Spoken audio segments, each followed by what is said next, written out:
મારું નામ ફરીદા સલીમ ખીરા છે।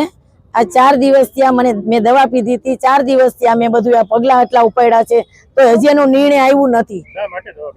મેં આ સુરેન્દ્રા જયા 2 મહિનાથી ટોર્ચર આપે છે, સુનિલની ધમકી આપે છે। સુનિલ ખબર નહીં કોણ છે એની ધમકી આપે છે, તારા પગ ભાંગી નાખશી, તને આમ કરશી, તારા કોઈ આવશે તો અમારી આગળ કાંઈ નહીં આવે, એટલી બધી ધમકી આપે છે। અત્યારે હું આવી હતી, મેં કીધું પગલા એના આ નથી કાંઈ કોઈ કર્યું તો હું આવી હતી અહીંયા તો જમાદાર ઓફિસમાં પગ દીધો તો અંદર ઝપાઝપી હાલતી હતી, રાજબાને મારતા હતા અને એક આશીષ કરીને છે એને મારતા હતા। તો અમે છોડાવવા માટે એક રસીદાબેન, એક સાઈદુબેન, એક હું પછી શિલ્પાબેન ને બોલાવ્યા। ત્યારે એટલું થોડુંક પતી ગયું હતું પણ રસીદાબેન ને કોઈ કાંઈક છરી કે કાંઈક ગમે એ માર્યું તો લોહી નીકળતા હતા। જમાદાર ને માર્યા એટલે બધા ભેગા થઈ ગયા। અમે રજૂઆત તો અહીંયા જ કરી હતી, સુપ્રિન્ટેન્ડન્ટમાં, હારમુ સાહેબમાં, પોલીસ ચોકીમાં। રાતે 9:30 વાગે ગઈ હતી પોલીસ ચોકીમાં કે હું મારું FIR દઈ જાઉં છું। આટલા 50-60 જણાની નામ સહી બધાને દીધી છે, એટલે આના હિસાબે આ બધા સાથ દેવા આવ્યા છે। રાજભાને મારે, રાજભા હાજરી પૂરે છે। અમને રોટલો દેવા વાળા ભલે કોન્ટ્રાક્ટ છે, હું તો ગવર્મેન્ટ છું, આને રોટલો દેવા વાળા કોન્ટ્રાક્ટ છે, હું ગવર્મેન્ટ છું એટલે મને તો સરકારી પગાર મળે છે। પણ આ બધા સાથ દેવા માટે જમાદારને માર્યું તો આ લોકો એમ કહે છે કે અમે બહાર નીકળી તો અમારી કાંઈક સેફટી તો હોવી જોઈએ ને, અમારી કાંઈ સેફટી નહીં, અમે બહાર નીકળી તો જયા અને સુરેન્દ્રા કહે જ છે કે અમે ટોટલ અત્યારે આશરે 200, 250, 300 જેટલા છે આશરે। ના બધા આવી ગયા છે કામ માટે, તો અમુક એમરજન્સીમાં મોકલવા પડે, બાકી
આજે એક એમ્પ્લોય જે પહેલાં પણ નોકરી કરતા હતા અને પછી ઘણા સમય પછી અમને ફરીથી કોન્ટ્રાક્ટમાં MJ સોલંકીનું જે કોન્ટ્રાક્ટ છે એમાંથી લીધેલા, એમને ઇનડિસિપ્લિન બિહેવિયર કરેલું, જેને બધા સાથે બાજણ કરતા દેખાય છે।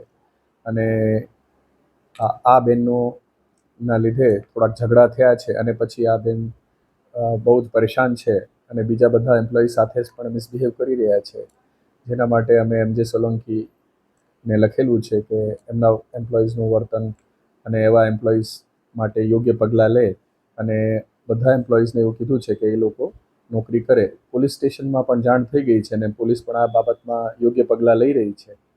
આ હાલમાં પરિસ્થિતિ બધા એમ્પ્લોઈઝ જે પરેશાન થઈ ગયા હતા એ બધા નોકરીમાં છે। એટલે એ બેને દવા 1-2 ટીપા દવા પીધી છે, પણ એટલે એમનો પેલા મારઝૂડ કરી પછી 1-2 ટીપા પીધા છે એવું સમાચાર છે અને કોઈ ખતરાથી બહાર છે।